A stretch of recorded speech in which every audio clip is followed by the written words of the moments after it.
business will fall victim to a ransomware attack every 11 seconds. I am an investigator. Delisted. And I work supporting the IRS CI ACDC team. Delisted. Our agenda for today, we're going to start with just the basics of Monero, what it is, how it works. Delisted. Monero is considered a privacy token, the world's most private privacy. which means that it hides virtually all transaction details. The world's most private privacy. Delisted from another exchange. Delisted. Which allows cyber criminals. Monero is now definitely the most well-known privacy coin.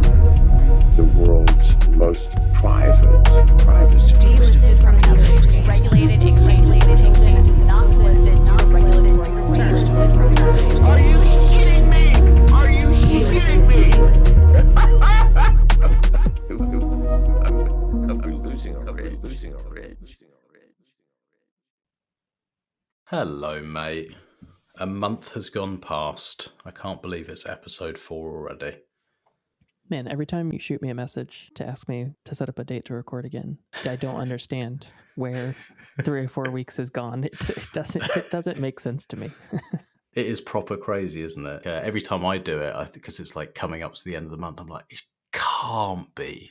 But a lot has changed. A lot has happened in the last month. Some updates on the Cake Wallet side, lots of updates on the Ungovernable side. And it looks like, from reading through your show notes, which I just said to you, a lot of it doesn't make sense to me at all.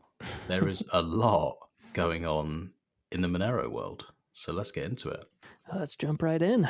This week, we'll stay out of like having one big topic and try to keep this one a little bit shorter. We'll dive into some updates first in the broader Monero ecosystem. And the first one actually relates back to what we talked about last month, about peer-to-peer Feels like exchanges. It really does feel like a week ago. I'm just going to keep saying it, but I don't understand how a month has passed. But last month, we talked about peer-to-peer exchanges, and one of the ones that I mentioned that we talked through a little bit was called Serai, Serai. And I think it's a good topic to spend a little bit more time on this month, because there was an announcement about a week ago of a key piece of Serai, like a necessary building block, having an audit completed on it. And the details of the audit are not probably interesting for the vast majority of y'all out there listening. The short story is that this was kind of the last main piece to require an audit, and the biggest Monero specific piece that needed to have a good audit to make sure that the building blocks of Serai worked well. Kind of like taking a step back on what Serai is. I've touched on it briefly. TLDR is that it's like Uniswap or Thorchain, but built in a way that better handles Monero specifically. So Serai at launch is going to have Bitcoin, Ethereum, and Monero support, and will function like Uniswap. So if you've ever used Uniswap or Thorchain, it acts as if you're using a centralized exchange where you're not connecting with a single peer, you're not swapping with a single individual who happens to have made the order that you want to take, like BISC or RoboSats or something like that. It's different than atomic swaps as well. But rather, there's essentially... It's not an order book, then. There's no set order book. It essentially functions like a central liquidity pool, where we don't need to get too into the weeds of AMMs, but the general concept is that people can provide liquidity in the two tokens for that specific pair. So like we're talking Bitcoin and Monero. If I want to provide liquidity to try and earn some profit, I can provide both Bitcoin and Monero to Serai network. And then people who want to swap between the two are going through the liquidity that I'm providing, and I earn some income on that. There's a lot of potential ways you can also lose money providing liquidity. There's like impermanent loss and all these complex topics. It's not something I'm telling everybody should go out and necessarily provide liquidity when Serai launches if you don't understand the process more fully. But that's kind of the basics of how it works. Is there are entities who will step up in the network to provide liquidity for each pair. Again, it's Bitcoin, Ethereum, and Monero, so pairs between all of those. And then when you want to actually make a swap between, say, Bitcoin and Monero, you're able to do that. You don't have to have a specific person who has an order that you want. You're able to just swap however much you want when you're ready. That all happens on-chain on Serai's blockchain, which is a little different than Bitcoin or Monero. Decentralized, but with a core set of nodes who are actually participating in the network. It's not something where just like anyone can join the network, because you have to actually have liquidity to be able to stake, essentially, to join the network. But when you actually make those trades, they happen on chain. They're actually finalized on chain, on Serai's chain, and all the details of the trades are all published publicly as well, which is very good for making sure that trades actually happen and that the amounts that you should get, you actually get. A lot of ways to be able to easily verify that. Just the same way that essentially Bitcoin works. Everything is extremely transparent by design. That is necessarily a downside of something like Serai, where the privacy is worse, because if you swap from Bitcoin to Monero, that swap will be visible to anyone who looks up the Serai blockchain. They'll be able to see that there was a Bitcoin swap from this address to this specific Monero address as well, which is a downside of it. But again, if we're talking no KYC funds, that's not really a problem in this case. Yeah. And you should assume, if you're using a central exchanger, that any law enforcement, nation state, chain surveillance company has access to that same data. So it's not a huge loss, but it is just kind of an important piece there. It's something to look out for. But I think as we badgered on to people for years and years and years, you have this problem anytime you're dealing with Bitcoin, anytime that it's KYC'd. It doesn't matter what you're doing, really. You're going to have problems. And so it's always best to just sell it back to an exchange and buy no KYC. So like, yes, it's a downside or something to look out for, but kind of everything is when you're dealing with Bitcoin in that way. No, you're right. It doesn't really change the paradigm at all. It really just brings Bitcoin's ultra transparency to instant exchanger experience. And that's ultimately fine here, I think, in the end, but it's definitely something that people should be aware of. And ultimately, like, the big win here is when Serai launches, you'll be able to have the same sort of experience that you get right now in Cake Wallet or through Trocador or through any of these kind of instant exchanger services. You'll be able to get that, but without actually using a central exchanger who actually takes custody of the funds for the short term that they're making the swap and then sends funds out to you. You know that if you make this swap on Serai, it will execute no matter what. There's no chance of shotgun KYC. There's none of the core hitches and issues that can occur with the centralized exchangers. And then obviously also alongside that, you just get a much more resilient tool instead of one where a government can just go to the CEO of Instant Exchanger A and say, you're done, shut down. That's not going to be possible in the same way with Serai. Is there, even though there isn't risk of something not happening once you've decided to make the trade, or like no person in the middle trying to shut things down or stop transactions, is there any sort of like rug risk or something? You said that there's like centralized nodes that hold the liquidity. Is there some sort of potential attack where they could conspire and steal funds, or any sort of fears around that where people need to be careful or like think carefully if they're doing larger amounts? It mostly applies to people who would actually provide liquidity, who would be what's called an LP or liquidity provider. Because what you're doing when you're being a liquidity provider is you're essentially sending your funds to this core set of nodes on the Serai network and entrusting them to use those for you.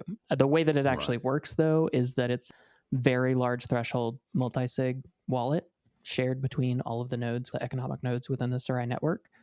And each of those nodes has actually bonded cryptocurrency themselves to be able to be one of those economic nodes. If a single entity or even a minority tried to rug pull and steal funds, they wouldn't be able to, because they wouldn't have a threshold of the multisig to actually be able to do that. So that prevents just the simple attack by one person or 5 people trying to work together. But if you did have a majority, I don't know off the top of my head what the actual threshold is for Serai at launch. It might not even be set yet necessarily, but it will be a majority threshold necessary.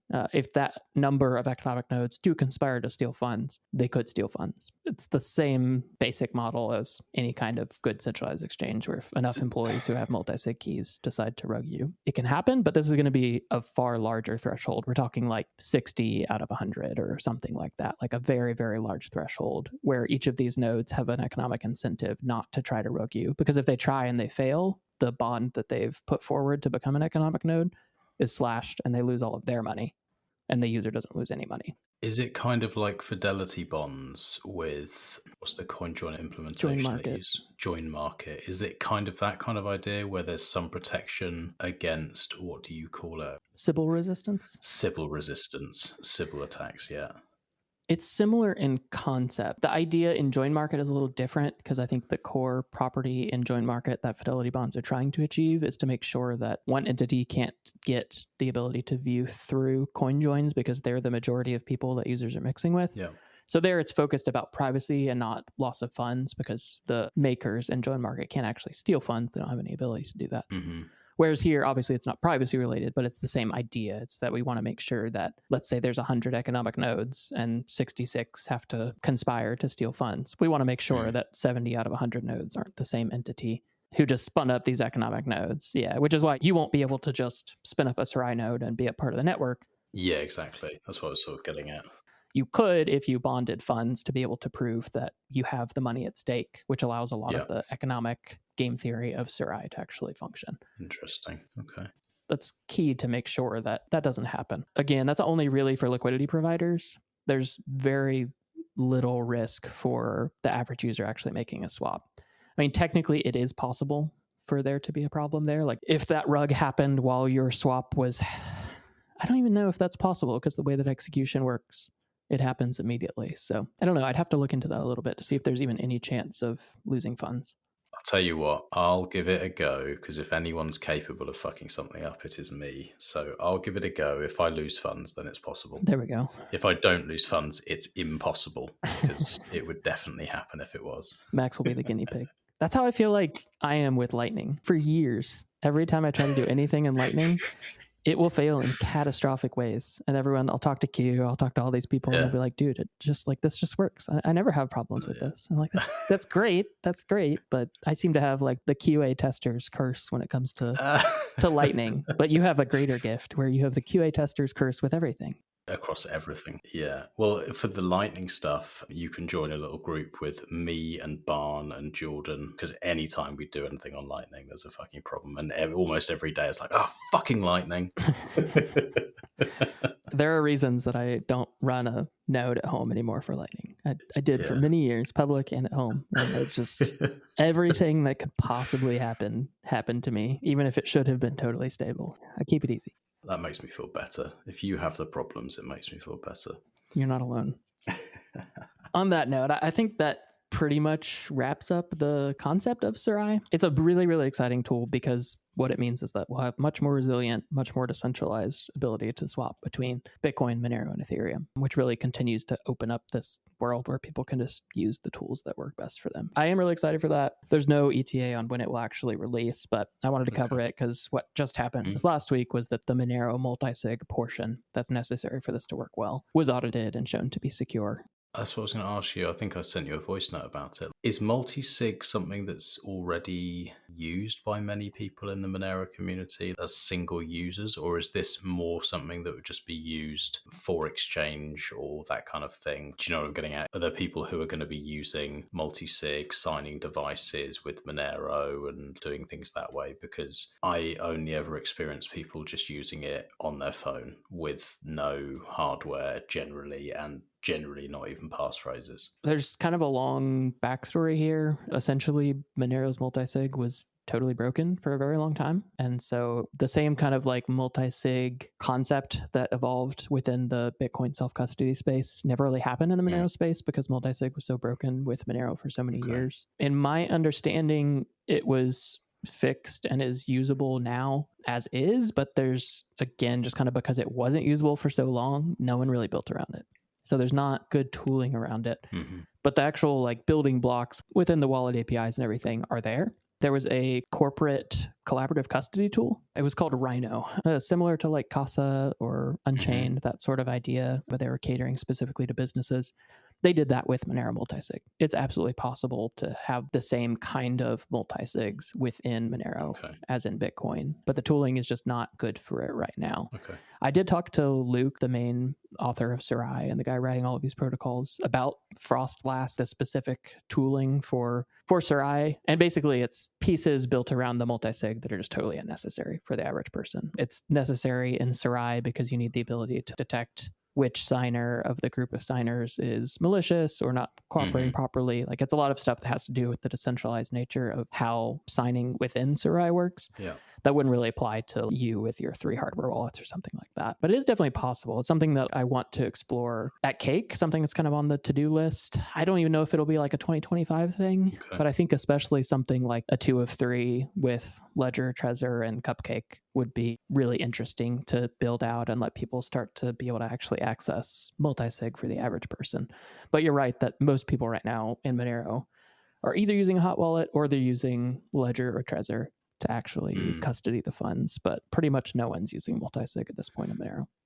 It's almost like a cultural thing, because there's a lot of Bitcoiners who actually probably only hold a few £100 or a couple of grand or something like that, and they've still got like a 3 of 5 multi-sig or using Cas or using one of these things and multiple signers, and like their setup costs more than what they hold kind of thing. And then you've got people who have got a lot of Monero who just like, yeah, I just have it single signers on my phone. Like I don't have a passphrase. It's fine. That's secure.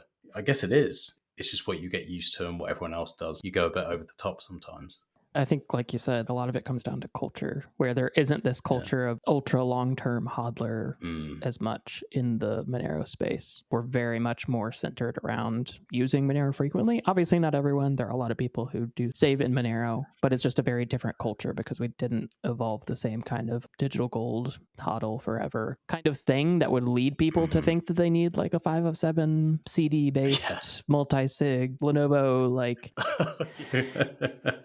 There's not that craziness in the Monero community, often for the better. Like the amount of people who actually lose funds because they're in a hot wallet versus the amount of people who lose funds based on the complexity of their custody setup is probably wildly in favor of those people just storing all their money on a hot wallet. But it still does terrify me when someone will like reach out and support, or someone would be like just showing me a screenshot at a conference or something, or show me their wallet. And I'm like, dear God, don't have that in a hot wallet. Like you got to do something.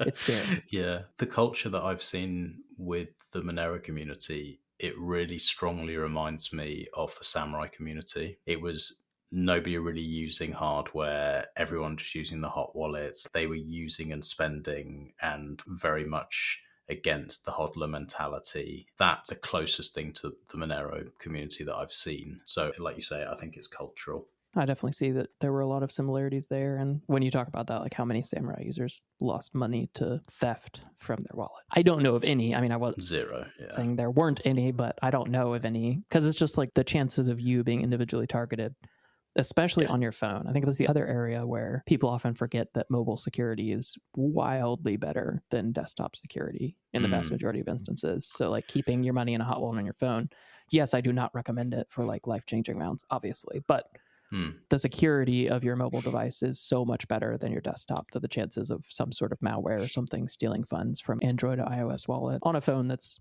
reasonably modern and kept up to date, it's just super slim.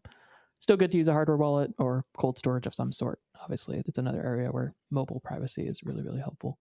I got just 2 more quick ones and we can get into software updates. One that I know that Jordan mentioned and that some people have been asking about is this other cryptocurrency sidechain thing called Tari that has a long-running history of building around Monero. It's something that's, man, it's been around for, I don't know, probably 4 or 5 years. And I honestly gave up hope on it ever existing a long time ago because the promises have been so great. It's never actually come to fruition. But supposedly they're actually launching to mainnet in April. So in about a month from when we're recording this, they're going to be launching their mainnet. The TLDR for what they are is really, it's meant to be a privacy-preserving programmable cryptocurrency. So think something in between Bitcoin and Ethereum, not as crazy as Ethereum, not as simple as Bitcoin, but with a focus on privacy. So it's built from the ground up with a lot of the privacy functionality of Monero, and then a lot of the privacy and scaling functionality. Like Litecoin has MimbleWimble extension blocks. Tari uses MimbleWimble to focus on scaling, but MimbleWimble also provides reasonably good privacy because it means that a lot of the details of transactions never get published on chain.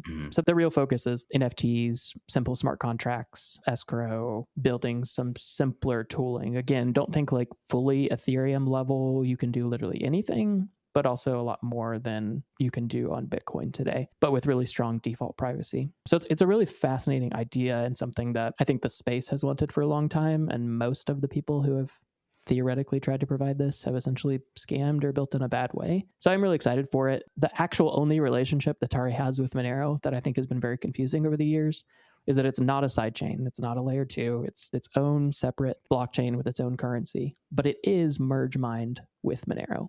And for those who don't know, essentially what merge mining is that when you mine Tari, you're also mining Monero. You're essentially doing the same proof of work for both and able to submit to both networks, and vice versa. Monero miners can easily enable mining Tari at the same time. So it's just a way to essentially help secure both networks and provide stronger financial incentives to mine both networks at the same time. This already happens with multiple cryptocurrencies alongside Bitcoin today, even if it's not talked about very often. So that's the only actual relationship to Monero. I'm in no way like shilling it or telling you to buy it or anything like that. It has some interesting promises, and I know a few of the people behind it, as well as we at Cake Wallet are working on adding support for it, hopefully around the time that the mainnet launches in April, maybe a little bit after that. It's a cool concept. I thought I'd mention it because it's the common thing that's talked about in the Monero ecosystem, but is kind of been viewed as a dead project for a while. So I'm curious to see if it actually comes to fruition. And then last but not least, I'll just quickly mention that there's multiple CCS proposals which are ready for funding, which I mentioned it before as well, but basically within the Monero community, the way that different efforts get funded, devs to work on the core code, entities to build out marketing, to create videos, that sort of thing. The way that funding works is it's all just crowdsourced donations. So there's no pre-mine, there's no dev fund, there's nothing that the Monero core team or developers can give to fund things, but people just fund things out of the goodness of their heart with donations. So the way that works is people can just submit a proposal of what they want to be funded for. If the community is good with that proposal, it'll move into this ready for funding state where people can donate directly to that proposal. And then when those people who made the proposal complete milestones, they get paid out from the donations. Really simple process, but it's been really effective for Monero over the years. And there's multiple new proposals that are ready for funding right now. It's not something where necessarily you have to donate to anything. That's one of the nice things. It's all just up to what you want to do. But it is a really cool way if you want to see a specific thing in Monero improve or grow. Keep an eye out for who's requesting funding and what they want to do. And it can be a good way to get involved financially and helping to grow the Monero ecosystem. Where do people go to like view these different things that they could potentially fund or to propose things? Yeah, it's called ccs.getmonero.org. So we'll definitely, of course, link it in the show notes. Okay. And I'll link to the Monero Observer article that has some more details on exactly what's ready for funding right now. But yeah, you can see the ones that have been proposed. All the proposals actually happen in GitLab before they actually make it to the website. So for new proposals, there's a process to submit a new issue on GitLab. Then the community votes on GitLab. It's a very simple process. And then things that are approved by the community move to the ready for funding. Those are then visible on the website with their own unique donation address. And then people can actually fund them when they get to the funding goal that they've set. Then obviously, then they're just held until they're ready to actually complete a milestone and get paid out. Cool. Let's roll straight into the software updates. Just a few this month, a little bit of a slower month in the Monero space. The first one is Cake Wallet. We just released version 4.24, which is a big one that we've been working on for quite a while, it seems, on a lot of these features. The biggest one for Monero and the one to focus on first is that we had background sync for Monero a long time ago in Cake Wallet. I say we, it was before I was there. So before it was a we, I guess. But we had it in, it didn't work quite right. We had a lot of problems with how the functionality actually was. And so Cake yanked it out a while back. I want to say like 18 months or 2 years ago. They yanked out background sync. But it's something that, especially with the UX around Monero and just the wait time to sync a wallet, if you haven't thought about it before you go to a merchant or something like that, it's a real pain in the ass. It's one of the, I think, the biggest problems with Monero's usage growing, with Monero's adoption, is just that pain point of when you actually want to use Monero, you're often having to wait 30 seconds, 60 seconds, 5 minutes, 10 minutes to sync, depending on what your network conditions are, how long it's been since you've synchronized your wallet, since you are having to download so much data from each of the blocks that you haven't synced yet. So obviously background sync is a huge, important thing that really every Monero wallet should be focusing on. So we kind of went back to the drawing board to build out a better background sync system. And I think we're finally ready to really roll out the first pieces of that. This initially just applies to Monero, but it will be for Bitcoin silent payments like CoinMWeb, Decred, Xano, Wildero, at least those that have more intensive sync processes. And basically how it works is you just go into the settings, into the connection and sync settings, you give Cake permission to run in the background, and you enable the background service with a toggle, and you're done. There's no like persistent notification necessary. There's no complex setup. You just do that. And then the default setting is to sync your wallet daily. So daily, a task will just run in the background to synchronize your wallet all the way up to the tip. It'll synchronize all wallets that are supported. So like I said, right now, just Monero. And it'll do that once per day by default. There's also hourly and a every 15 minutes option. Normally, you don't need the other two. Normally, daily is fine, but it's a good option still if you know you're going to be spending a lot. Want to make sure that you're synced up all the time. That's the initial implementation of that. Right now, there's not a way to say like only on Wi-Fi or only on charging. So I know that there's some downsides there for people who have tight data caps. You might not want to enable this yet, but that's the next step here. So we wanted to get this MVP out to start the process, and then we'll be adding more kind of smart functionality around it to give users more control over when the synchronization actually runs, as well as adding other currencies. It's a huge step forward for the user experience of Monero, so that now for most users who enable this, you're looking at syncing like 700 Monero blocks at a time, rather than who knows how many thousands before. So That's not bad. It's definitely a big improvement there. Yeah, because how many times I've gone to go and use my phone, like go and send some Monero, and then I'm like, because it's a different phone to what I take out and about with me. And then I'm like, fuck, I want to send one now and I've got to head out in 5 minutes. And then it's like syncing. I've got to make a payment. I'm like, oh, I'll leave this open. I'll come back to it later. So that would be handy. Yeah, I think it's going to be really huge. And it's also, with the way silent payments work for Bitcoin, it's going to be really vital for that, especially before we get ready to have kind of the everyone who self-hosts can do the silent payment sync on their server approach, which is probably quite a ways out. This will be a really nice improvement for that as well. So I'm excited for that on the Bitcoin side as well. Cool. Other main changes in this version, there's no others that are Monero specific, but one that applies to all currencies within Cake is that the actual like sending confirmation dialog, which was absolutely hideous before and made me want to gouge my eyes out every time I went to send a transaction. I got that little modal in the middle of the screen that had the text too small to read and the addresses on a new line, and it hurt my soul. So we focused on finally revising that and starting to shift to just much better user experience and UI overall. So the first piece where you'll see that is when you actually go to send funds, you'll do the transaction as normal. That UI hasn't changed yet, but it is going to change and get better. And then when you actually hit send, instead of that weird modal that you can't really do anything with in the middle of the screen, you'll get a nice little bottom sheet that pops up. It'll have, in a much better way, the address that you're sending to displayed in the format that the Foundation guys actually are the reason why I know about it. It's from Bitcoin Design, but it's a nice way to display addresses where you do it in blocks of a few characters, and each set of blocks is alternating between kind of bold and light font. It just makes it much easier to actually verify the address itself, rather than just having this like very long string of characters, which in Monero, it's much longer than even a Bitcoin address. It's much easier to actually like make sense of what the address is and validate, especially like the first 6, last 6 characters that most people do. Nice. So you'll have that on that send bottom sheet. Just looks way nicer overall, way easier to actually use, especially if you're sending to multiple recipients. It's like infinitely better than it was before. So I'm really excited for that. That one affects every cryptocurrency. So it's not Monero specific, but that's kind of a first look at a lot of the changes that we're bringing to the broader UI there. Nice. I think the only other one that's probably really applicable to people is that we've also been working on backups in Cake Wallet. So for those who don't know, within Cake Wallet, you obviously should back up your seed phrase, write it down, store it in a safe place. But there's also an additional way that you can keep your funds safe while also keeping all of the settings in your wallet, all of the different wallets that you have set up in Cake Wallet. It's really similar in experience to the Foundation encrypted backups that they do on Passport, which have always been a huge favorite of mine. And Cake's had it for years, but we've been working on improving that functionality and released that improvement in this version. So users basically just see that it's more reliable. The backups themselves are actually like properly formatted zip files. So just some general improvements that most people won't notice. It'll just make that process much easier, quicker, and more useful moving forward, which is just a great experience, especially when you're like switching phones or something. I actually, as it happens, tested that today. It was piss easy. I finally set up another graphene phone and I was moving across from my Calyx one. It was really clean and really simple. I literally just did the backup. It asked me, like, do you want to use the password that's provided or change it? I did my own one. That saved that onto a file, shuffled that across to the new phone, opened it, and it was like 2 clicks and bang, I had both my Bitcoin and my Monero wallet within there, open and synced and working and perfect. It was really, really clean.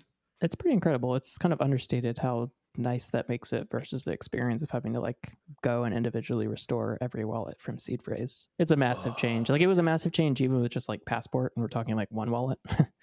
But when we're talking like I have 5 or 6 wallets usually, and then for testing I have way more. It's just a night and day difference. So I would definitely recommend people try out that feature. It's like you said, it's just super simple to use. It's just save a password or create your own. Save a little file. For most people, it'll be like 5 or 10 megabyte file. Nothing crazy. Yeah. When you restore that, you're totally back up to the races. There's like 2 main uses I see for it. One is definitely yours, where it's I'm switching phones and I don't want to have to start from scratch and sync my Monero wallet from scratch and all that. Yeah, it's too annoying. The other one I think too is just take a periodic backup. Maybe each time you create a new wallet or something, take a backup and just like throw that into Proton Drive or some sort of cloud storage. I mean, the file is encrypted, so you don't have to worry too much about it. Obviously, you can be a little more paranoid if you want and just keep it on like a flash drive or on a local computer or a NAS or something. But if you keep that around... Well, that's what I did, was just flash drive, did the backup onto that, and then shuffled it across. To me, that was like a really nice, seamless experience. Much, much easier than trying to like start from fresh. I did that with Envoy and I did it with Cake. And actually, it's going to annoy Q, so I'll lean on it even more. But I have to say, it was a cleaner experience with Cake. I did Cake first, and then I went and did Envoy, and it took me about half the time because I was a bit less confused. I can't even remember what it is now. I might go through it again just so I can tell him what it is exactly. I think I had to skip a load of things in Envoy to get to the bit where I could then restore from backup, whereas with Cake, it was immediate, start new wallet or restore from backup. And I was like, bang. And then which file do you want? Put your password in, choose the file, done. And it was immediate. So that'll wind him up and I'm happy about that. It took like 2 minutes rather than 1. Yeah. Anytime we can make Q a little upset, it's a good day. So you got to do it. You got to do it. You got to. Yeah, it's definitely good feedback. I'm curious to how we can improve that, because I wonder if we can surface that in a little bit of a different way to make it even easier to see, like when you're freshly starting up Cake Wallet, to better understand where to restore that. Like right now it's under Restore Wallet and then you see Restore from Backup. I wonder if maybe it should even be like a third option between Create Wallet, Restore Wallet, and Restore from Backup. What are your thoughts? That might make it even easier, but to be honest, there was the 2 options. It was pretty obvious to me, click that one. And it was the first thing I saw. I suppose you could do, but it's good. Honestly, it took me 1 minute and it was You're done. a good tester for that. If you can find it without complaints, anybody can. Yeah. Then you're doing all right. It's my bar. Yeah.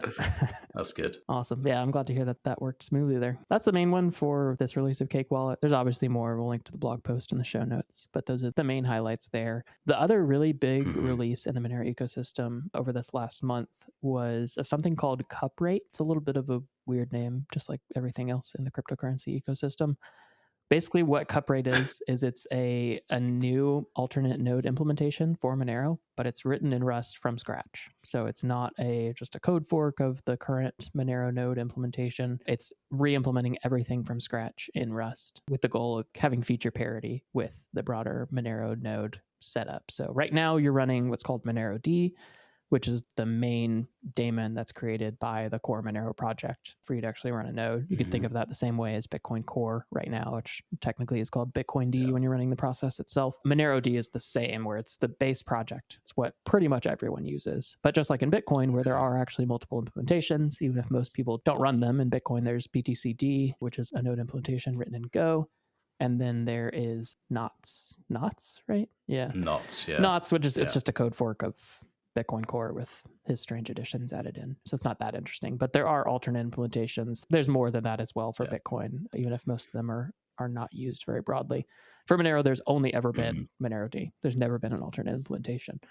So this is a really good way to have another check to make sure that consensus rules are working properly, to make sure that cryptography is properly implemented, because you're able to do it in a language that has a lot of advantages over C, which is what Monero D is written in. And at the same time, it also gives the chance to bring a lot of advantages. So for anyone who follows me on Twitter, you may have seen, but I tried out the beta of Cup Rate, which just launched, and I was able to sync Monero from Genesis in just over 4 hours, which is Whoa. absolutely wild. It's very, very fast and much faster than Monero D would normally be. This is on a high-end server running in a data center. So this isn't like your grandma's laptop. You should expect it to take Still longer, quick, but it's though.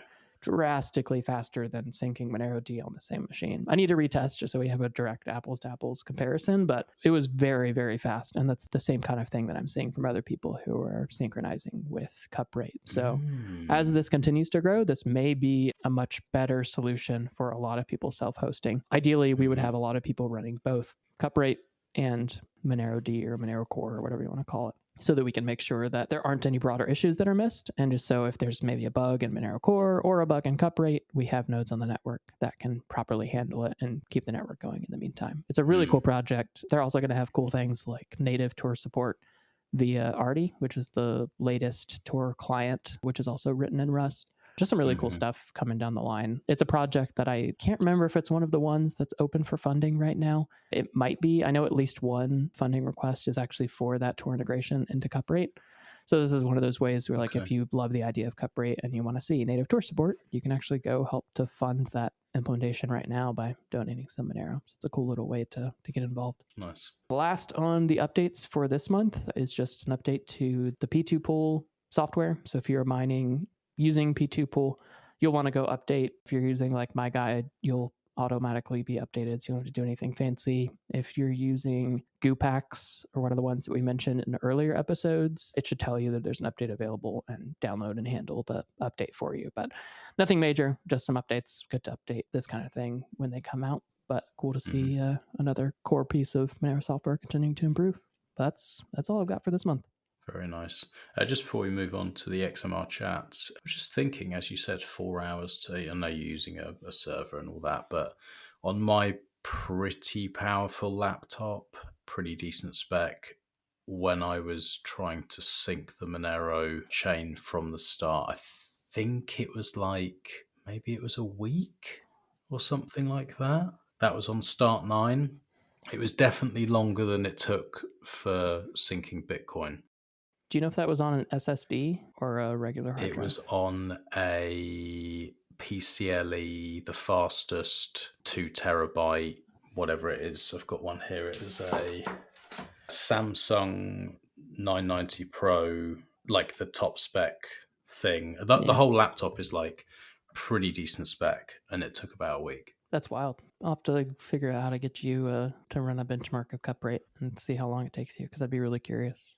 I would expect it would probably take a good bit more than 4 hours still, but I would still think you're looking at way less than a day syncing cup rate, which is obviously a huge improvement. But yeah, we'll have to figure that out and get a benchmark. I still need to run another one because that Start 9 implementation just fell over twice, and then someone else that I spoke to, they had it, and their whole node and everything just like was fucked from using it. So I've just not bothered with it again. So I don't know who's maintaining that. Maybe someone listening knows who is or is. Then let me know if like I'm just being a retard, but I don't think I am. I think it is just not working. So I'll try something else. Yeah, no, we'll definitely have to figure out what's going on there, because I've heard that report from a couple other people. I'm not sure who maintains it either, but I'll have to see if we can get to the bottom of what's going on with that. Okay. Should we jump into the XMR chats? Let's do it. Dr. Zivago with 0.113 XMR. Sup, when I put a tip amount on the website and tip a different amount, do you still receive the full amount, or are you only sent the displayed tip amount? I want to know if I can send differently than the publicly displayed number. Oh, it's like a riddle. I don't know. Do you know? Based on how I understand XMR chat works, the full amount would just go through, not whatever's set. Right. I think basically how it works is it just adds the amount into the QR to make it easier, but I mean, it's under the hood, it's just a Monero address. So there's no way to limit what amount will go to that. If you send 100 Monero and say you're only going to send one, Max is going to do a happy dance. Try it out. Send 100 Monero. Let's see what happens. Yeah, let's see. Let's see, Dr. Zavago. Well, we appreciate you, mate. Thank you for sending that. And what we see is 0.113, if that helps you at all. X-user, sometimes a cunt, 0.214 XMR. It's not much, but also redistribute a reasonable amount to Mr. C. You'll deserve it. Yeah, Mr. C has been on fire. I don't know if you've seen all of his desktop screensavers and Yes. new stickers and designs, and he's on a roll at the moment. He's absolutely killing it. I'm rocking the Guy Fawkes one on my phone right now, but I'm excited for new ones. I've been watching his teaser tweets. He's got me ready. Yeah, he's on a proper roll. I love to see it. Ungovernable motherfucker, 0.04 XMR. How do I know if I received tainted BTC on a P2P exchange? Is there a way to find out after buying them? Is there a way to prevent this scenario? Are there consequences for instance being rejected by Bitrefill? Yeah, I don't think there's any way to check before you get tainted. He's put it in like inverted commas, tainted Bitcoin. I suppose you could do normal, like good old fashioned chain analysis on yourself to see to some extent. And then maybe past that, what can you do? You would just test the waters, I suppose, do a small amount and see if anything flags up. Or if you're concerned about it, don't use a centralized service like that with those coins. It gets tricky because, I mean, most of the chain surveillance companies don't let the average person check themselves either. And even if they did, I would be terrified of putting in any data about myself, even just a Bitcoin address into them. And like pre-checking is going to be really difficult unless you're using something like BISC, where you actually see the funds move before you actually complete the trade. I mean, the main thing, like you said, is really avoiding centralized KYC exchanges. Like the vast majority of cases that I've seen of tainted Bitcoin actually causing someone problems were when they were using a centralized regulated exchange. I don't know of any cases of that happening with a merchant, with someone like Bitrefill.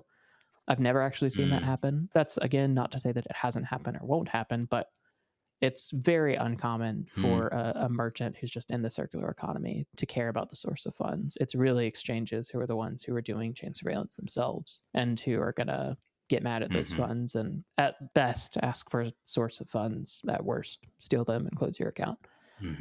So that's where I would be more cautious for sure, is like I wouldn't buy Bitcoin peer-to-peer and then like deposit it to Coinbase. There's some exchanges that are particularly bad. And that's a lot of times where like my focus with no KYC Bitcoin is it never touches the legacy system. It's used in circular economy. It's used in just savings for myself and my family. If I need to sell some, I'm selling it P2P. I'm not selling it on a centralized exchange anyways. So there's very little chance of there being any issues there. So it's one of those things where kind of when you're in the P2P system, just stay in there for the least pain. And if you do have to hit like a centralized exchange, you just never know how they're going to handle it. Well, I think we sort of covered it last time, was like test the waters a little bit. Don't send massive amounts of funds where you're like, oh my God, that's my life savings. And now they've seized it. Just like test the waters, because you don't know how far they go. There is like a sliding scale of what is like considered tainted. Like you say, if you go to Coinbase, it's going to be different to other companies. They're probably going to be like the worst that you could go to. And then like, what do they consider tainted? You know, for example, I've got loads of Whirlpool Postmix. My guess is, I would never do it. My guess is if I sent that into Coinbase, they would probably hold the funds and make me answer a load of questions or potentially not give them back. But I would think that they're probably fine other places. What do they consider to be tainted? It's not something that's real. It's just their view of something. And that changes from place to place. Yeah, the only like concrete source of data you could check to see if there's like known cases of this happening is I have a blog post called The Fungibility Graveyard, where I've collected every case I know of someone having an issue with tainted Bitcoin. So if the exchange or service you want to use has done something before and is on that list, then I would probably avoid ever using them with any kind of Bitcoin that's not kind of white market Bitcoin. Yeah. Quote unquote approved Bitcoin. But that list is certainly not exhaustive either. So just because something isn't on that list doesn't mean that they'll be fine with P2P Bitcoin. It's still a little bit risky for centralized exchanges specifically. Yeah. Expatriotic with 0.114 XMR, 100% to Free Samurai. Thanks. Damn cool. That was from last week. I don't know if you caught this, but we donated a load of Bitcoin to Free Samurai. All of the boosts that come through to me, like a percentage, gets sent out to Free Samurai. And then Damn Cool said, look, whatever the Ungovernable Misfits donate, I'm going to double it. I think just in Bitcoin, just last week was like 1.25 million sats. And then Wow. Expatriotic's done another 0.114 XMR. So we're fighting the good fight there, pushing it over their way. Amazing. Yeah, I absolutely love that. Bitcoin Derby, 0.053 XMR. Bitcoin Derby are back in April at our regular time and place, Saturday the 5th of April at 3 p.m. at Ye Old Dolphin, DE1 3DL. We will be discussing how to level up your Bitcoin game, digital sovereignty using the best FOSS tools available. #FreeSamurai. They're hitting us on the XMR chat and in the boosts. They're really pushing this. So if you are anywhere near Derby, you're in the UK, I suggest getting yourself down there. Pies with 0.001 XMR. Yo, let's fucking go. Schrodinger with 0.025 XMR. Monero Monthly number 3. Great show, as always. Thanks for answering my question. Can't remember what the question was now, but you're welcome. Lynn Alden is hot. 0.005 XMR. Great show, Seth. I wonder who that could be. Lynn Alden is hot. I don't know, but they like me and they didn't even say anything about you. So thanks, Lynn Alden. I've been told I'm a clone of Lynn Alden. So oh, really? maybe it was just me, actually. Yeah. Okay. Chad Farrow with 0.009 XMR. Thank you, Chad Farrow. Cameron with 0.005 XMR. Don't know why I'm tipping, but Chad Farrow posted the link, so I'm tipping. See, this is the influence. I love it. Just blindly tipping. Yeah, they just say, if it's good enough for him, it's good enough for me. Zeus Moose, 0.097 XMR, 100% for Samurai. Thanks for XMR passphrases in Cake. You're welcome. That was mainly me, but I think Seth did a little bit behind that as well. In Ashigaru, the passphrase isn't visible in settings. You have to enter it to verify it. Wallet is encrypted by PIN upon shutdown too. I would love to see these options or defaults in Cake. So for the encryption by PIN, I mean, that's what Cake does right now. So that's been the default in Cake for, I think, since its inception. Yeah. So it's definitely, I mean, that's the norm for pretty much every wallet in the space, is that everything should be encrypted at rest by the PIN or password or passcode that you set for the wallet. So that's definitely already done. On the passphrase side, we had a lot of discussions internally about this. For me, it really comes down to who the target audience is. And obviously Ashigaru is like a very niche, hardcore audience who's really looking for like advanced functionality and hardcore security as like the core offering, whereas Cake Wallet is really more on the new to the space or less technical, and then having Cake Wallet grow with our users. So I definitely understand the advantages of both approaches. For me, we decided if the wallet works without a passphrase being entered every time anyways, to me, there's no real difference between showing the passphrase in settings and not. Because if someone has access to your phone with it open and the passphrase is already saved and used, even if it's not shown in settings, they can just send the funds. They can send the funds, yeah. It doesn't matter if they can get the passphrase or not. They can just sweep the funds to a wallet that they control. Whereas if we don't show the passphrase in settings, it makes it much more difficult for users to validate that they actually have saved it properly regularly. I weigh it as the loss of funds is a drastically higher risk than the potential for someone having access to the phone, not sweeping funds, but just saving the passphrase because it's visible in settings.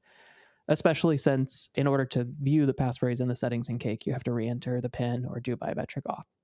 So you can't just view it because the wallet's open anyways. So we tried to kind of find a good middle ground, but a lot of the differences will come down to just choice between something like Ashigaru, which is really a much more hardcore piece of software for a different type of user than most Cake users, but we do want to cater to the more advanced users as well. So definitely something that we're always considering how we can best meet that need.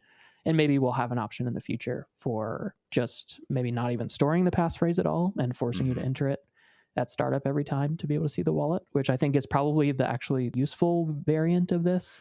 Well, yeah, because it's almost like not multisig, but it's like you have to store that in your head and then you have to enter it. You could have it that it fires up one wallet, which is the wallet without the passphrase that has like dummy funds, and then you can put that in, which has the rest of your funds. So even if you were mugged, I saw one of my mates the other day, just slightly off topic, but he got mugged again in London, and I was like, how many fucking times have you been? He was like, oh yeah, I got mugged again. I was like, what did they take? I took his Rolex, took his phone. I was like, how many fucking times have you been mugged? He's like, about 4 times in the last 2 years. And the last time they did it, they actually made him open his phone and then made him send funds from his banking apps. And then the funds went to somewhere else, which then they went and bought a load of gift cards, and then they went and bought a load of shit in a load of shops. And obviously the police did absolutely nothing. So, that kind of thing, if you live in London, it might be quite nice to like have that as an option, because then at least if they do put a knife to your throat and like open the fucking wallet, you're like, okay. And then, there's £100, but you haven't entered your passphrase. I definitely would like that as well. I still am kind of curious, like, again, I don't have like a mugger friend to ask what they would do if decoy wallets become normal. Like it would just be like, there's some weird game theory that happens where if decoy wallets become the norm and you don't use them, then you get screwed. Or if decoy wallets become the norm, then you need a double decoy. Double decoy. We just keep going deeper. Yeah, that's what you got to do. It's like 7 passphrases all stored in your head later. Get to your real money. Well, that's where it goes. The other thing that I thought, actually, when I was setting up Cake today, I was like, it would be quite nice to have some kind of like stealth mode or something like that. I think Ashigaru has it, and I know Samurai used to have it a long time ago, where you could have like a calculator on the screen rather than showing like Cake Wallet or something like that. I don't know how difficult that is to do, but that's another thing where it's very clear when someone opens, it's like, oh, that's a wallet, rather than like, oh, that's a calculator and you've got to press it 5 times. Then it's a very niche, almost targeted attack to get to that. Like the average mugger who's just going to put you up against a wall with a knife is not going to be like, oh, let me check this calculator app and let me tap it 5 times. And, do you know what I mean? It's just, there's levels to it. The hard part, and the reason why Samurai removed it and didn't have it for a very long time, is because app stores are just almost never going to allow that. Because there's just so much risk with them allowing apps to masquerade as something else if they're doing it in a malicious way. So it's generally going to be really hard to get an app store to approve you allowing your app to masquerade as something that it's not. I get it. Yeah. On demand, because there is just risk with someone malicious doing the same thing with their own app. So that's why, like, it's something you could definitely do with like just something you're distributing via an APK, where you're not actually worrying about app stores, because obviously then there's no restrictions. But in the app store side of things, I'm not even sure it would be possible. And if it was, I would still view it as very temporary, because it's just something that's going to be very frowned upon from a security perspective. I suppose the other thing you can do as well, if you are the type of person who's requesting a feature like that, you're probably a proper fucking nerd and like listening to this show. And in that case, you probably could run something like Graphene. And then in that case, you could have a separate user profile that you could run on the same phone, which effectively does the same thing, because someone has to go into user profiles, go to another one that has those apps. You have to have a separate PIN. And the amount of people who would actually know that that is a possibility, again, is like, it would be a targeted attack. That's a great way to use it. That's one of the like nice things about either using a separate profile or I can't remember what it's called, the new like private apps feature that's been in Android since the last version. You can have multiple installs of the same app on the same phone, which you couldn't do otherwise, which is useful for a lot of other things as well, like having multiple Signal accounts. Like I leverage that so that I can have a public and a private Signal profile. It's useful for a lot of stuff, but that would be a great fit for that. And you can even use that for the concept of decoy wallet. Yes. Where like your real Cake wallet is in your private apps or in a separate profile that's not logged in. Your decoy is in your everyday profile. Yeah. And so you're able to just have some decoy funds in there that you can send out if necessary and have your real one more hidden away. Yeah, I like the separate profiles thing, because it also makes it a little bit easier if you're just using one phone to organize your life a little bit. It's like Normie Life, Bitcoin Pod, whatever else life. You have one with your banking apps and all your other stuff. You can have another one with your wallets and things like that. And you can make it inaccessible to most people, and it's just hidden away nicely. I think it's like a particularly nice feature. It's one of the things that really made me make the final change now, and just rather than having multiple phones, just go, do you know what? This is a pain in the ass. Let me just have one. Oh yeah, no, it's a lifesaver. It's a lifesaver. Tim, Free Samurai, 88% to Samurai. Damn, must bleed. He did bleed. 88%, so specific. FSOB, 0.482 XMR. Free Samurai, 100% to Free Samurai or bust. But either way, we'll leave them in the dust. So Jams a lot, 0.024 XMR. Badass episode, y'all. Tongue twister for Max. Monkey bumper, blumpkin flunker, blumpkin. Wow, that was impressive. Okay. Breezed through that. You got to do more than that, Sir Jams a lot. I couldn't even say MimbleWimble. I mean, the British really do have something on us, I guess. Yeah, there we go. Fiat Demise. Ever talk with someone that mines Monero using support XMR or nanopool mining pools? Why do they choose to pay a higher fee instead of using P2 pool? Oh, that's one for you, mate. I've got no idea. So there's two main reasons that someone would use a centralized pool. One is just the simplicity. Like, you don't have to run any extra software. You just run the miner and you point it at the pool and you're done. So there is just that little bit of simplicity. I mean, running P2 pool is very easy if you're already running a Monero daemon, but most like for-profit miners want to run as little as possible and be as fast and lightweight as possible. So that's the main reason for that. The other one would be that if you're a botnet operator and you're actually controlling computers that you don't own, you would just want to mine as fast as possible, again, without needing any extra software or running an infrastructure yourself. So that's one common thing that we've seen throughout the years in Monero is when we see that happen, they're mining to these centralized pools. Obviously, the centralized pools, when they know about it, will usually shut down their accounts and make sure that they like block their IP addresses, that sort of thing when possible. But it's relatively impossible to like totally prevent. So that's the other main reason. When it comes down to fees, things are actually a little weird when it comes to P2 pool. P2 pool has 0 fees, but the way that P2 pool payouts work is that you're getting a lot of small inputs. Just like in Bitcoin, you have to pay for each of those inputs when you actually go to send. So the fees, someone had run the numbers before on what the average fee turns out to be because of the small inputs that you get. It was, I think, relatively comparable to the centralized pools. You're not paying it to a central operator, you're paying it to the Monero network, which ultimately secures Monero. So there's some advantages there still. But because you have to pay for all of those inputs when you actually go to spend them, it can average out to be roughly similar. Now, a lot of that depends. You can set a higher, there are some changes that have happened in P2 pool since I last looked at this that have increased the kind of minimum payout so that it decreases the overall fees. Because again, you're paying per input. You're not paying for whatever the amount of Monero and then input is. But it's not as simple as just P2 pool has 0 fees and centralized pool has 3% fees or something, because P2 pool does have those fees just because you have to actually pay the fee for each input when you go to spend it. Okay, cool. On to the boosts. Simon says, 5,000 sats. Excellent episode. Great insight for acquiring P2P Monero. I always say you marry BTC, but Monero is the side piece. That's great. That's great. Get that on a t-shirt or something. That's very good. Chad Farrow with 3,333 sats. I was going to say, finally, a Bitcoin podcast where I'm learning something, but this isn't a Bitcoin podcast. But then again, I'm sending sats with this message. Thinking smiley face. Either way, really enjoying this show, gents. Thank you, mate. 333. Oh, he's boosted again. Chad Farrow again, 333 sats.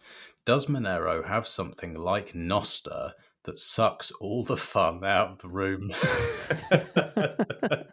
I know John will be laughing to that. Does it? Funny answer is there's actually a Nostr client that does all the zapping or whatever they call it in Monero. So technically, yes, but it's still the Nostr network. Okay. And I love this as a resident Nostr hater myself as well. So. Oh, you hate it as well? Yeah. Do you just think it's a bit fucking annoying how hyped it is, or do you just think the technology's shit? Because, like, to me, I don't understand the technology like well enough to know if it's a good way of doing things. I like completely accept that and don't pretend that I know what I'm talking about, but I just find it a bit hyped, and usually things that are too hyped and shit to use. And when things are hyped and shit to use, as a general rule, they're bullshit. So I've just gone with like cautiously. I use it a bit. I'm not completely like, oh, this is bullshit, but I'm a bit like, meh. That's maybe a topic for another day to get into all the details. Okay. But the TLDR for me is the technology is fine, if not that interesting, but really only useful for a way to pass messages between people or services. Okay. For social media, it's really terrible in almost every way. Mm-hmm. Outside of the very specific niche use case that you want to be able to host something yourself for like a micro social media.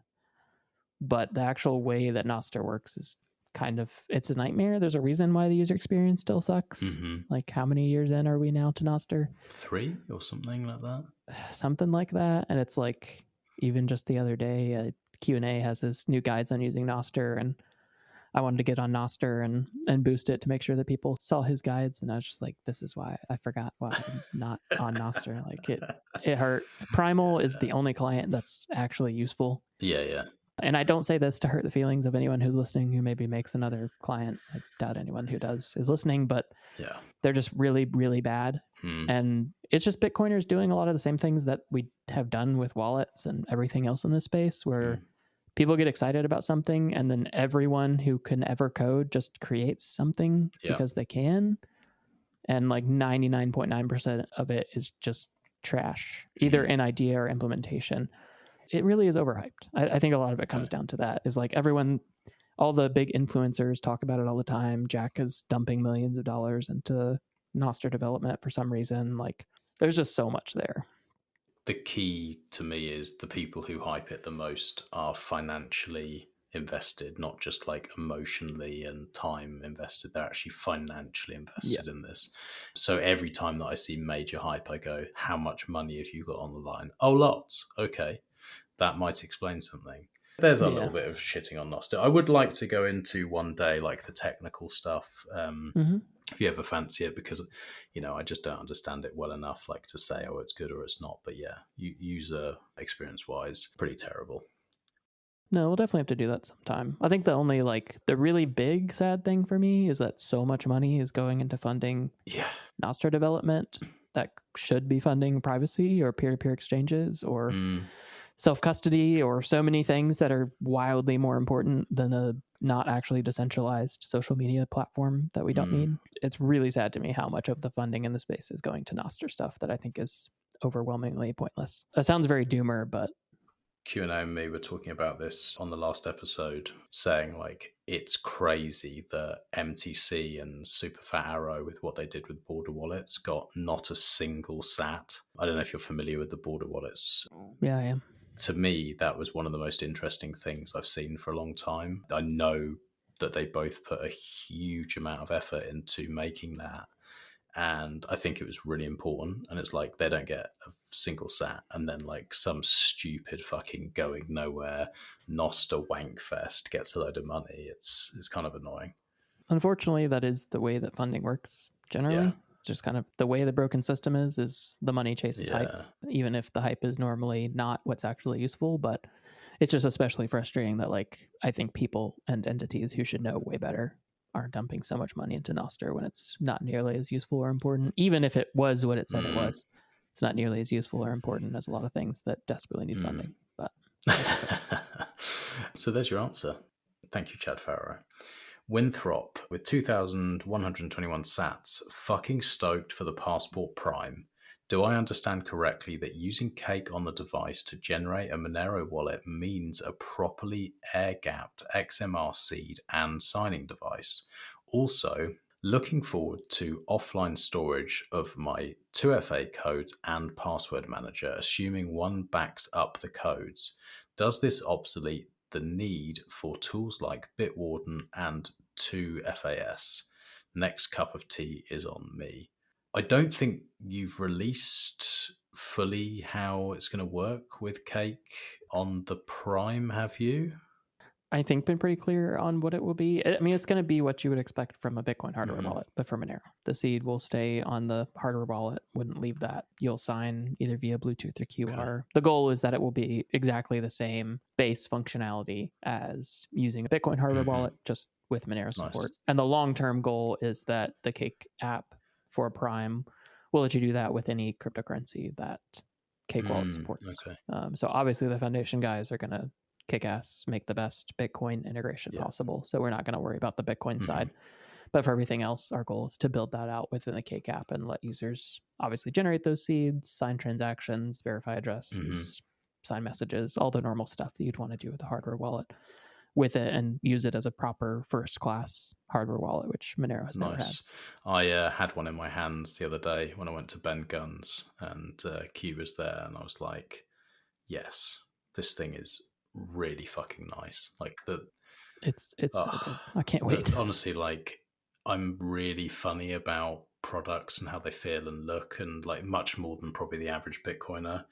And that's the first time where I've been like really like wowed by something in this space. Like, it feels weighty and proper and just quality. Even before I switched the thing on, I was just like, yes. People are going to be blown away when they actually get that thing in their hands. It's wild, and the amount of work that goes into building something like that is even more wild, but I'm super excited for it. On the 2FA codes and password manager, does this obsolete the need for tools like Bitwarden? I assume not. You'd still maybe use it in conjunction with one. What are your thoughts there? Yeah, to my understanding, it's not going to be a password manager, because that would be pretty complex / maybe impossible to really use as a useful password manager. Because really, a password manager, you need to be able to copy and paste the password into your actual online device. So I doubt that functionality, I know that functionality won't exist at launch. Someone could certainly build that, but the way that it would actually function would be a little odd, since there's no real paradigm for Bluetooth? Your password being stored somewhere else. You could do it in theory. Envoy itself would have to support that and like act as a password manager and then request the passwords from Prime. Yeah.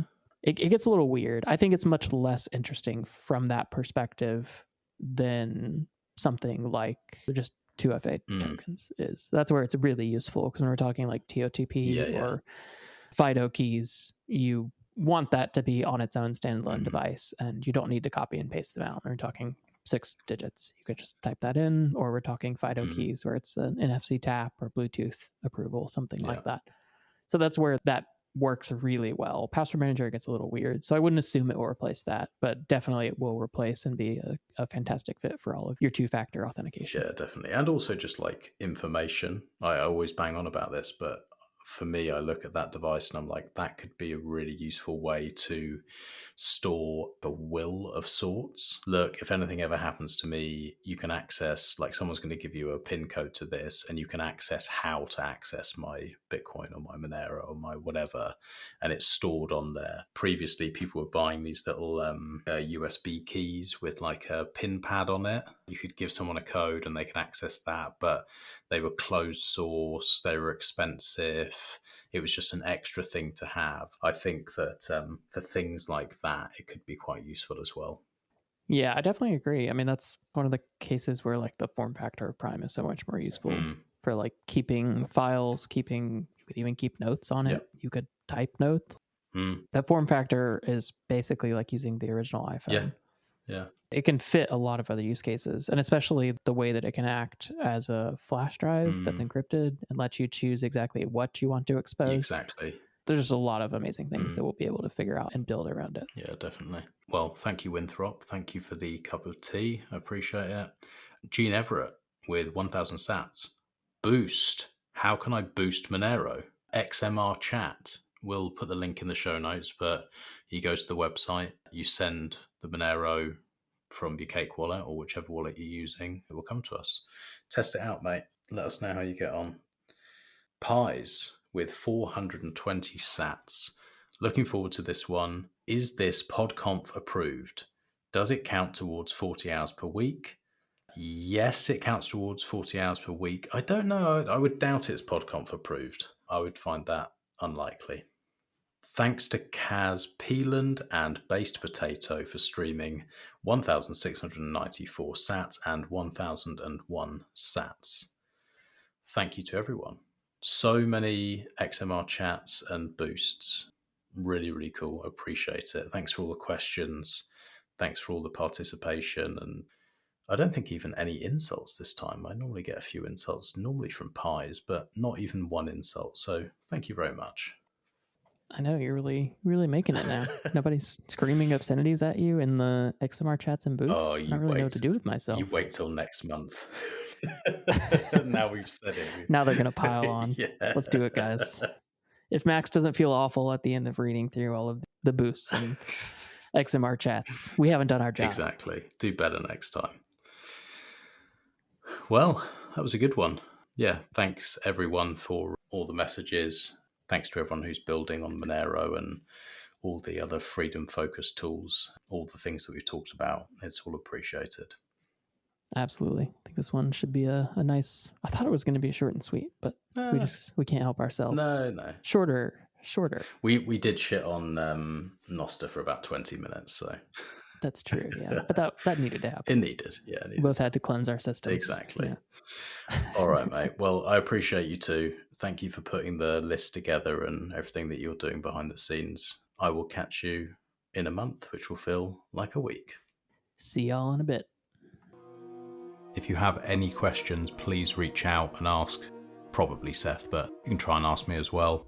And we'll catch you on the next episode a month from now. Before you go, I want to say thank you for all the support from all the Ungovernable Misfits and the Ungovernable Misfits crew. Also, a big thank you to Cake Wallet and Foundation, not only for supporting this show and everything that Ungovernable Misfits do, but also for the general freedom and open source movement. We hinted to it in this episode, but Foundation have released a new device. I'm very excited about this. If you haven't already listened to my episode, go back and have a listen. You can check them out at foundation.xyz. You can use my code ungovernable for a discount. I think just for the passports, not for the Passport Prime as it stands, but either way, give it a go. It's just ungovernable, or you can click the link in the show notes and it will take you to our own cool page that Mr. Crown's made all beautiful. Check that out. And also a big thank you to Cake Wallet, which will be having its own application on the Passport Prime. So obviously Seth has been working hard in the background there and the rest of the team to work with Foundation. It's very exciting because it's going to mean people can have cold storage for their Monero, along with lots of other cool features, I'm sure. If you haven't already tried Cake Wallet, give it a go. You can use this on Mac, Linux, Windows, iPhone, and Android. I've been using it now for probably about 6 months, and I really like it. It's got some great Bitcoin features, great Monero features. You can link this to your own node on both. It's got swap services, payment services, all sorts of things in there that help people who actually use Bitcoin and Monero. And if you have any questions while using it, you can just send in to our own little tech support here, and me and Seth will go through it in the next episode. Thanks for listening, and stay ungovernable.